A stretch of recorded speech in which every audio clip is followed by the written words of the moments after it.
Vamos a tratar de hablar durante unos 30 minutos acerca de fibrilación auricular, manejo farmacológico, pero haciendo énfasis en las nuevas terapias farmacológicas de fibrilación auricular y cómo podemos integrar el conocimiento que se ha adquirido en los 2 últimos años en el tema de manejo farmacológico.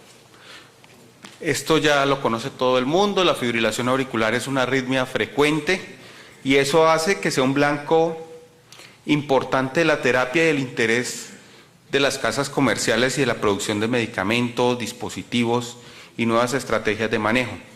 No era así hace 20 años, cuando era una enfermedad crónica, generalmente relacionada con los ancianos y que nadie le ponía importancia. Dado que puede afectar hasta el 2% de la población y eso significa un gran volumen de personas, sobre todo en países desarrollados, pues ha sido un foco de interés en los últimos 10 años. Aumenta con la edad y eso significa que en la medida que la expectativa de vida de las poblaciones aumenta, pues el riesgo de fibrilación auricular aumenta el riesgo de morir hasta 2 veces y el riesgo de presentar complicaciones y hospitalización de los pacientes. Además, deteriora severamente la calidad de vida, lo que implica mayores costos sociales y monetarios para todos y un aumento significativo del costo de atención. Esta es la primera diapositiva que les quiero presentar y es una diapositiva que no es directamente relacionada al tema, pero es una estrategia mundial en fibrilación auricular que se está desarrollando. Significa que en forma ocasional enseñarle a nuestros pacientes, sobre todo a los pacientes mayores de 65 años de edad, a tomarse el pulso. Y si notan pulsos irregulares deben consultar a su médico para la realización del electrocardiograma. Esta forma de screening ya está avalada por la Sociedad Europea como una recomendación clase 1, dado que su costo es muy bajo y nos permite detectar tempranamente muchos pacientes con fibrilación auricular. En tratamiento antiarrítmico siempre hemos tenido una discusión importante y es la discusión de qué es mejor, ritmo versus frecuencia. Pues la verdad es que hay gente para ritmo y hay gente para frecuencia. Tenemos un problema actual con antiarrítmicos y es la pobre respuesta, alrededor de un 50% en el mejor de los casos, con gran cantidad de efectos adversos, pero en los últimos años con la comprensión de mecanismos fisiopatológicos, la comprensión de la aparición de nuevos canales, como vamos a ver más adelante, pues el desarrollo de medicamentos viene en auge y probablemente lo que vamos a tener son fármacos según el paciente. Esta es una gráfica clásica de la aproximación terapéutica del paciente con fibrilación auricular. Recordar que siempre hay que tener un tratamiento causal o de las condiciones concomitantes, tener bien controlada la presión arterial, controlar el riesgo isquémico, manejar la diabetes, prevenir el deterioro funcional, control de peso y obesidad, control de apnea del sueño. La anticoagulación, la prevención del riesgo embólico, que es una de las grandes complicaciones de fibrilación auricular, el control de la frecuencia para todos los pacientes y dependiendo del tipo de fibrilación auricular que uno tenga, pues uno va a tener que requerir a otro tipo de terapias como los antiarrítmicos, la ablación o la cardioversión.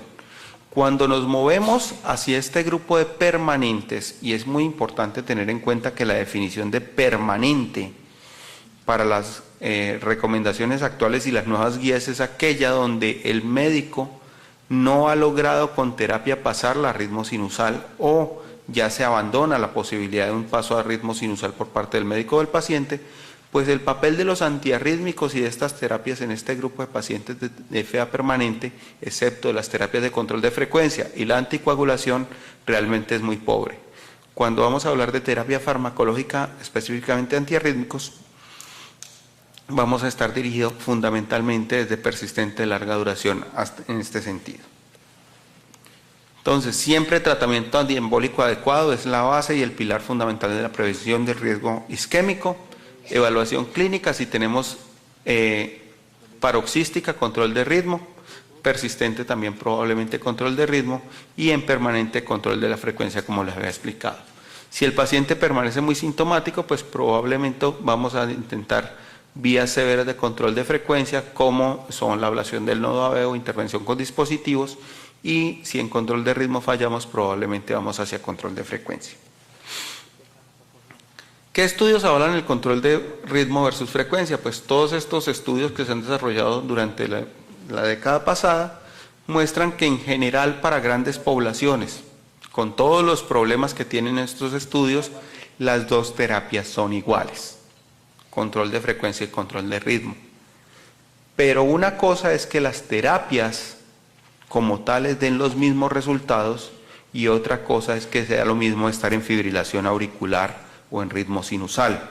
Cuando el análisis se hace no por intención a tratar y no frente a la terapia, sino frente al desenlace final de aquellos pacientes que permanecen en ritmo sinusal versus aquellos pacientes que tienen fibrilación auricular, definitivamente los pacientes con fibrilación auricular que no logran el control adecuado de su ritmo, pues van a estar en peores condiciones. Y de allí viene un tercer paso que probablemente va a ganar mucho más espacio cada vez, y es la ablación y las técnicas de intervención temprana para cambiar el curso de la enfermedad. El control de frecuencia, entonces, siempre es el primer paso del manejo de fibrilación auricular. La mejoría de síntomas es evidente, previene complicaciones, debe tener un juicioso uso de los medicamentos, dosis máximas tolerables y tener metas realistas. Hasta hace más o menos 2 años nuestras metas en control de frecuencia eran alrededor de 80 latidos por minuto. El RACE 2 nos enseñó que las metas de 110 latidos por minuto promedio en reposo son tan buenas en términos de resultados como el control estricto con metas de 80 con menos riesgo de complicaciones, sobre todo de bradicardia asociada al uso de medicamentos. Entonces, ¿qué medicamentos podemos usar? Pues podemos usar beta bloqueadores, que siempre han pertenecido a nuestra terapia habitual, calcio antagonistas y digitálicos. ¿Cuál escoger? Pues depende de cada paciente. Hay algunos estudios pequeños que pueden mostrar que los beta bloqueadores son más efectivos en la disminución del número o de la frecuencia cardíaca, pero probablemente el diltiazem es quien mejor mejora los síntomas. Entonces uno puede trabajar sobre esos puntos, aunque en general los beta bloqueadores son los pilares fundamentales de la estrategia de control de frecuencia.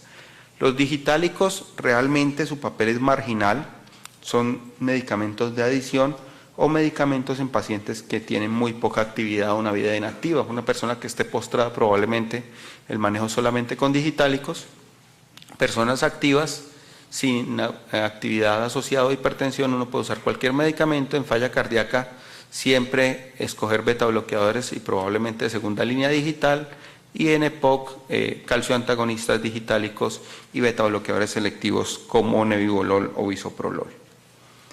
Entonces, ¿qué tenemos de estrategia de control de ritmo? En control de frecuencia, entonces tenemos metas de 110 para tratar de llevar a los pacientes, sobre todo aquellos pacientes más inactivos, más ancianos, y en general como estrategia inicial de manejo de pacientes. Ya en personas que decidimos una estrategia de control de ritmo para tratar de mantenerlos en ritmo sinusal, ya sea porque los episodios sintomáticos son severos o porque tenemos deterioro funcional asociado con taquicardia-miopatía, pues las opciones terapéuticas en este grupo de pacientes con paroxística o persistente es el uso de antiarrítmicos. Y hay 2 preguntas que uno debe hacer: ¿qué antiarrítmico escojo y hasta cuándo voy a usar antiarrítmicos en mi paciente? Si mi paciente pasa a tener una fibrilación auricular permanente, probablemente el riesgo de los efectos adversos de los antiarrítmicos va a ser mayor que el beneficio que yo le puedo estar brindando, y en ese caso probablemente el enfoque terapéutico lo vamos a mover desde un control de ritmo hacia un control de frecuencia.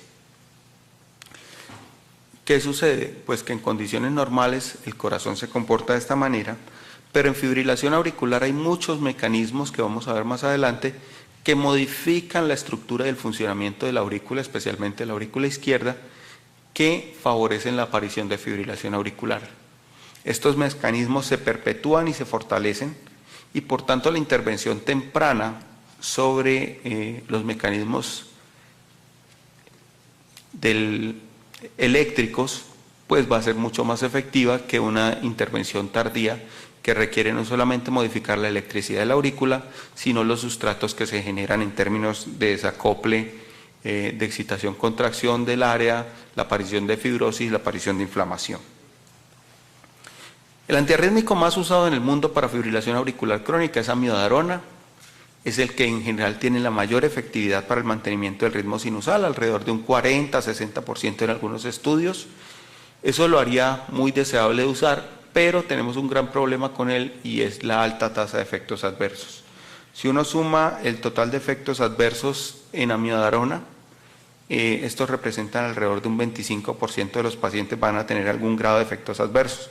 Afortunadamente la mayoría son menores o son controlables, pero estos incluyen trastornos de piel, hígado, tiroides, pulmones, visión, ataxia, compromiso cerebral, que vale la pena estar monitorizados clínicamente y para clínica de forma periódica. Si uno va a usar amiodarona, que como repito es una buena opción, pues uno tiene que comprometerse con el paciente a monitorizar la función tiroidea periódicamente, la función hepática, verificar síntomas neurológicos, verificar síntomas respiratorios, verificar estado de piel y evaluar y estado ocular del paciente.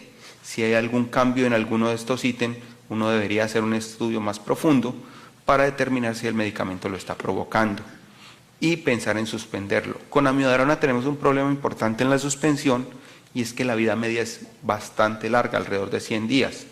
Eso hace que si tenemos un efecto adverso mayor, la posibilidad de que con el retiro de la dosis siguiente podamos estar del otro lado del problema va a ser mucho menor. Y es el medicamento de elección en cardiopatía estructural. Este es un estudio donde muestra definitivamente superioridad de amiodarona versus sotalol, que es una otra opción terapéutica. Aquí están los efectos adversos que uno puede tener: trastornos hepáticos en un 15%, hipotiroidismo hasta en un 20%, que no es contraindicación de seguir la terapia, pero hay que reemplazarla, a diferencia del hipertiroidismo, donde es mandatorio la suspensión inmediata de la terapia con amiodarona, y nunca más se debe usar amiodarona en un paciente que desarrolla hipertiroidismo, dado el riesgo de crisis tirotóxica o tormenta rítmica. El compromiso pulmonar es variable dependiendo de las técnicas que uno use. Compromiso clínico es menos del 3%, dermatológico alto, y recordarle a los pacientes el uso de bloqueador solar, disminuir la exposición al sol, el uso de cachuchas, aparición de síntomas neurológicos. Sobre todo los pacientes le refieren unos cefalea y ataxia, son los síntomas más frecuentes, vértigo como síntoma, y compromiso oftalmológico, que dependiendo de lo que uno evalúe, si evalúa depósitos corneales se dan en el 100%, compromiso de neuritis óptica es mucho más raro, afortunadamente. Aquí están los medicamentos que usamos, que tenemos disponibles en Colombia: propafenona, las dosis recomendadas; sotalol, también están las dosis; amiodarona, ¿sí?, que aquí están; y dronedarone. Voy a hablar dos palabras de dronedarone, simplemente para mencionarlas y para hablar de que, a pesar de que es un medicamento cuyo uso está bastante limitado actualmente, dado los reportes de toxicidad hepática y la mortalidad asociada en grupos específicos, pues todavía la Sociedad Europea, en su guía del año 2012, y la Sociedad Americana lo mantienen como medicamento útil en fibrilación auricular en algunos grupos de pacientes, con restricciones y consideraciones.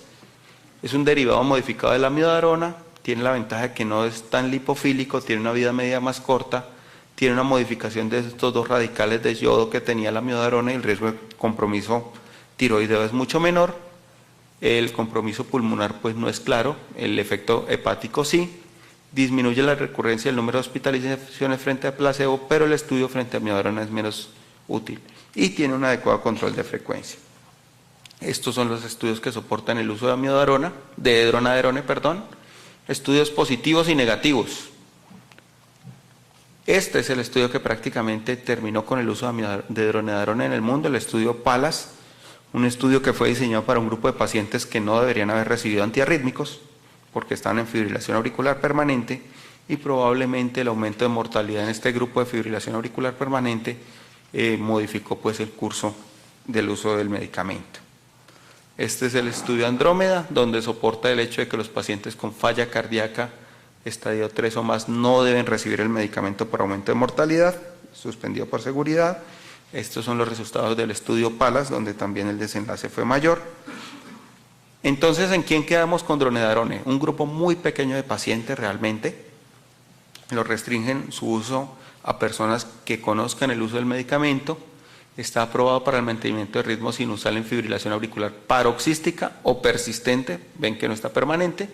La dosis recomendada es de 400 miligramos 2 veces al día.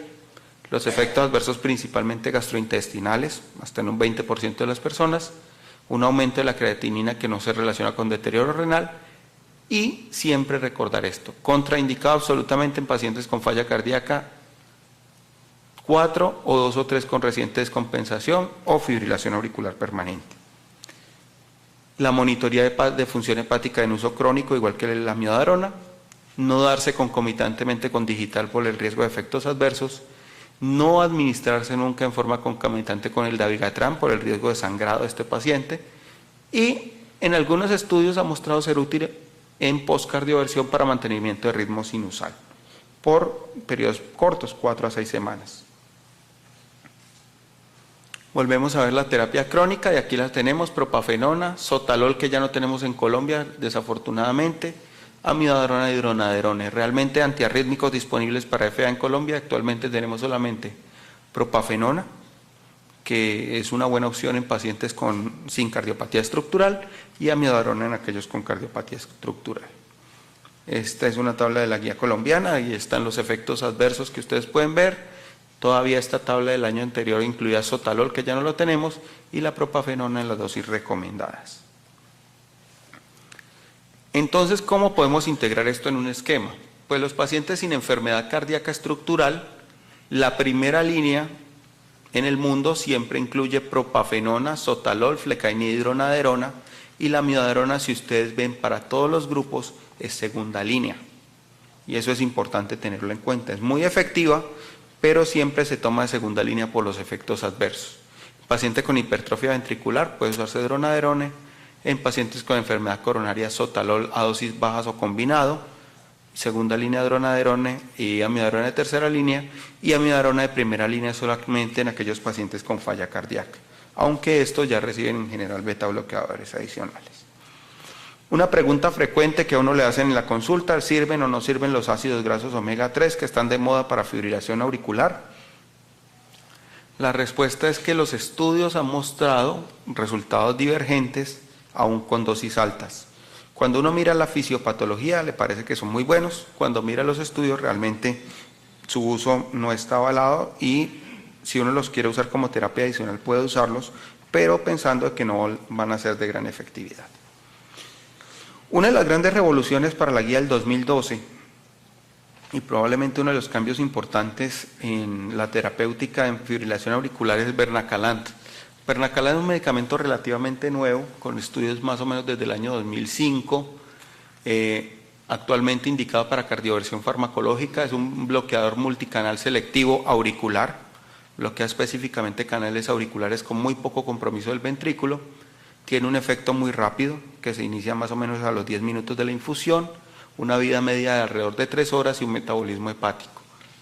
Está indicado actualmente para cardioversión farmacológica en fibrilación auricular paroxística de menos de 7 días y en fibrilación auricular posoperatoria de menos de 3 días.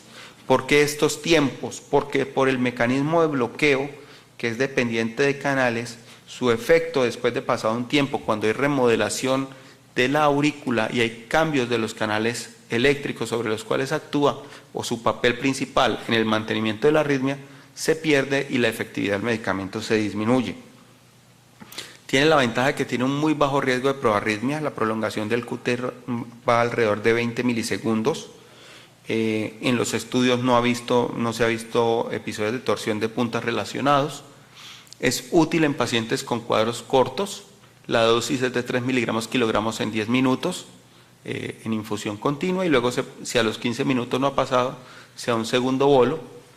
Los efectos adversos generalmente son bien tolerados. El efecto adverso más frecuente es estornudadera y tos, relacionado con el bloqueo del canal de acetilcolina en la nariz, que produce rinorrea y tos, un sabor metálico que refieren hasta un 10% de los pacientes, e hipotensión transitoria durante la infusión, que se previene dando líquidos. Está contraindicado en posinfarto en los primeros 30 días, en falla cardíaca descompensada, pacientes con estenosis aórtica severa, hipotensión o QT prolongado basal. ¿Qué problema hay con Bernacalan actualmente en todo el mundo? El costo. Es una terapia costosa, en Colombia está alrededor de $1.000.000 la ampolla, eso lo hace poco atractivo para la terapia, pero cuando se compara, por ejemplo, contra una hospitalización de 2 o 3 días en una unidad de cuidado intensivo de un paciente, pues la relación costo-beneficio puede ser atractiva. Aquí están todos los estudios que lo soportan, fundamentalmente la serie ACT contra placebo y el AORO contra miodarona, mostrando que su efectividad en corto plazo es mucho mayor. Y aquí está la eficacia de los estudios clínicos de la serie ACT. Ustedes ven cómo la eficacia en los pacientes que tienen menos de 7 días es muy alta, cómo después del día 8 se decrementa significativamente y cómo no es útil en flúter auricular. Es muy claro que uno tenga un electro y tenga que ver fibrilación auricular. Si tiene flúter, los estudios no han mostrado mayor utilidad. Y probablemente lo que viene hacia el futuro es complementación de Bernacalan oral. Este es un estudio de evaluación de dosis, donde muestra que con la dosis de 500 miligramos post-cardioversión el mantenimiento del ritmo sinusal se logra hasta más de 90 días frente a 30 días contra el placebo. Entonces, ¿cómo integramos esto? Pues en pacientes de aparición nueva de fibrilación auricular con inestabilidad hemodinámica, ¿qué hay que hacer? Está en una emergencia, cardioversión eléctrica. Si no tiene inestabilidad hemodinámica, entonces uno puede tomar una decisión. O hace una cardioversión eléctrica electiva, que puede hacerla inmediatamente o la puede hacer a las 6 semanas, o puede hacer una terapia farmacológica. Si tiene enfermedad estructural severa, usa solamente amiodarona. Si tiene enfermedad estructural moderada, pues uno puede usar ibutilida, Bernacalan podría ser una opción, o si falla amiodarona. Y sin enfermedad estructural, una excelente opción en nuestro medio es propafenona en estrategia de Pilon Pocket, dosis de 600 miligramos, o sea 4 tabletas, administradas en una sola toma en el servicio de urgencias. Eso tiene una efectividad alrededor del 50% en conversión a ritmo sinusal en 3 horas. Y si falla, uno puede usar amiodarona endovenosa o irse a una terapia más efectiva como la cardioversión.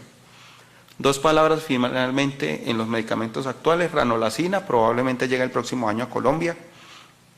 Es un medicamento muy interesante, bloqueador multicanal con predominio del bloqueo de canal de la corriente tardía de sodio en esta fase que está modificado en isquemia y en otras condiciones.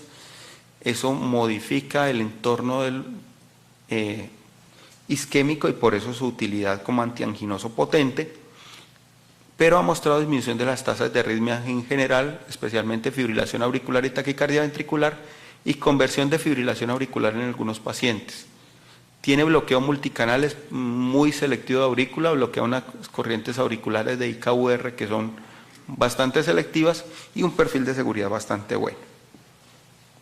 ¿Qué tenemos entonces? Tenemos finalmente nuevos medicamentos que el conocimiento actual nos ha mostrado que la aurícula y el ventrículo no son iguales, que el comportamiento biológico de los canales de ambos son diferentes y que existen corrientes específicas como este IKACH que está aquí o la corriente de sodio auricular que son diferentes y que son blancos terapéuticos interesantes para los nuevos medicamentos. Por ejemplo, el Bernacalan es un potente bloqueador del IKACH y la corriente de sodio con mínimo efecto sobre corrientes ventriculares, por eso es bastante atrioselectivo. Y la ranolazina, por ejemplo, es un potente bloqueador de la corriente de sodio tardía.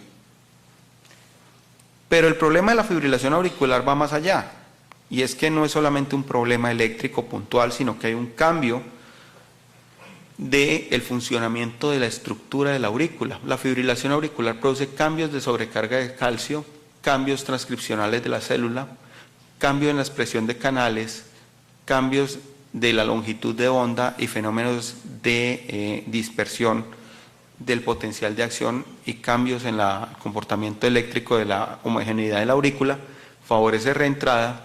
Además hay fibrosis que aparece en canales, hay cambios en la expresión de conexinas que hacen que los periodos refractarios auriculares varíen, alteración de la homeostasis de calcio, alteración de la contractilidad celular como tal, Y esto hace que si nosotros dejamos que el paciente entre en fibrilación auricular temprana hacia una fase más tardía, pues vamos a tener una situación bastante compleja que es mucho más difícil de enfrentar que una situación inicial donde tenemos un antiarrítmico que va a bloquear un canal. Por tanto, esto explica en parte la pobre efectividad de la terapia antiarrítmica en fibrilación auricular, porque es que tenemos dos condiciones clínicas diferentes. Una condición clínica que es una enfermedad eléctrica, donde yo puedo influir con medicamentos que alteran el comportamiento de los canales eléctricos o el comportamiento eléctrico de la célula, y una enfermedad estructural de la aurícula que no puede ser modificada por esa misma vía. Cuando uno hace estudios y mete en el mismo cajón personas que están aquí con fibrosis, personas sin fibrosis, personas que tienen dilatación auricular, cambios estructurales, pues no puede esperar que un solo medicamento sea la solución del problema. A partir de eso se han desarrollado nuevas estrategias en fibrilación auricular, bloqueo selectivo de canales iónicos auriculares, como lo vimos, bloqueo multicanales, vernacalan-ranolazina. Ya estamos sobre el tiempo, doctor, perdón. Ya está la última. Derivados farmacológicos de eficacia demostrada, dronedarona, celibarona en curso, regulación del sustrato con medicamentos que de todos son conocidos, estatinas, IECA, inhibidores de aldosterona, y probablemente nuevas terapias para modificación de conexinas, modificación de canales y modificación de periodos refractarios. En tanto, entonces, tenemos un manejo integral de la fibrilación auricular que no solamente es farmacológico, sino que también incluye estrategias de ablación que probablemente van a ser parte integral de nuestro manejo. Muchas gracias. Como les digo, esto es un juego grande donde la terapia farmacológica es solamente un pequeño segmento. Muchas gracias. 5 años de edad a tomarse el pulso, y si notan pulsos irregulares deben consultar a su médico para la realización del electrocardiograma. Esta forma de screening ya está avalada por la Sociedad Europea como una recomendación clase 1, dado que su costo es muy bajo y nos permite detectar tempranamente muchos pacientes con fibrilación auricular. En tratamiento antiarrítmico siempre hemos tenido una discusión importante, y es la discusión de qué es mejor, ritmo versus frecuencia. Pues la verdad es que hay gente para ritmo y hay gente para frecuencia. Tenemos un problema actual con antiarrítmicos y es la pobre respuesta, alrededor de un 50% en el mejor de los casos, con gran cantidad de efectos adversos, pero en los últimos años, con la comprensión de mecanismos fisiopatológicos, la comprensión de la aparición de nuevos canales, como vamos a ver más adelante, pues el desarrollo de medicamentos viene en auge y probablemente lo que vamos a tener son fármacos según el paciente. Esta es una gráfica clásica de la aproximación terapéutica con los ancianos y que nadie le ponía importancia. Dado que puede afectar hasta el 2% de la población, y eso significa un gran volumen de personas, sobre todo en países desarrollados, pues ha sido un foco de interés en los últimos 10 años. Aumenta con la edad, y eso significa que en la medida que la expectativa de vida de las poblaciones aumenta, pues el riesgo de fibrilación auricular aumenta el riesgo de morir hasta 2 veces y el riesgo de presentar complicaciones y hospitalización de los pacientes. Además, deteriora severamente la calidad de vida, lo que implica mayores costos sociales y monetarios para todos y un aumento significativo del costo de atención. Esta es la primera diapositiva que les quiero presentar, y es una diapositiva que no es directamente relacionada al tema, pero es una estrategia mundial en fibrilación auricular que se está desarrollando. Significa que en forma ocasional enseñarle a nuestros pacientes, sobre todo a los pacientes mayores de 65, al paciente con fibrilación auricular, recordar que siempre hay que tener un tratamiento causal o de las condiciones concomitantes, tener bien controlada la presión arterial, controlar el riesgo isquémico, manejar la diabetes, prevenir el deterioro funcional, control de peso y obesidad, control de apnea del sueño, la anticoagulación, la prevención del riesgo embólico, que es una de las grandes complicaciones de fibrilación auricular, el control de la frecuencia para todos los pacientes, y dependiendo del tipo de fibrilación auricular que uno tenga, pues uno va a tener que requerir a otro tipo de terapias como los antiarrítmicos, la ablación o la cardioversión. Cuando nos movemos hacia este grupo de permanentes, y es muy importante tener en cuenta que la definición de permanente para las recomendaciones actuales y las nuevas guías es aquella donde el médico no ha logrado con terapia pasar la ritmo sinusal o ya se abandona la posibilidad de un paso a ritmo sinusal por parte del médico o del paciente, pues el papel de los antiarrítmicos y de estas terapias en este grupo de pacientes de FA permanente, excepto de las terapias de control de frecuencia y la anticoagulación, realmente es muy pobre. Cuando vamos a hablar de terapia farmacológica, específicamente antiarrítmicos, vamos a estar dirigidos fundamentalmente desde persistente de larga duración en este sentido. Entonces, siempre tratamiento antiembólico adecuado es la base y el pilar fundamental de la prevención del riesgo isquémico. Evaluación clínica, si tenemos paroxística, control de ritmo, persistente también probablemente control de ritmo y en permanente control de la frecuencia, como les había explicado. Si el paciente permanece muy sintomático, pues probablemente vamos a intentar vías severas de control de frecuencia, como son la ablación del nodo AV o intervención con dispositivos, y si en control de ritmo fallamos, probablemente vamos hacia control de frecuencia. ¿Qué estudio?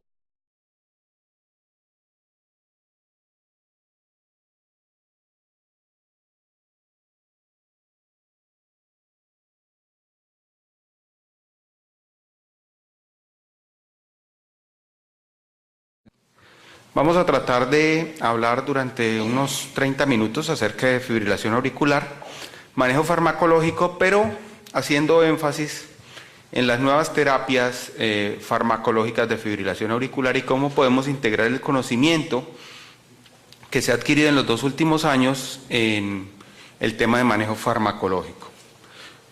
Esto ya lo conoce todo el mundo, la fibrilación auricular es una arritmia frecuente y eso hace que sea un blanco importante de la terapia y el interés de las casas comerciales y de la producción de medicamentos, dispositivos y nuevas estrategias de manejo. No era así hace 20 años, cuando era una enfermedad crónica generalmente relacionada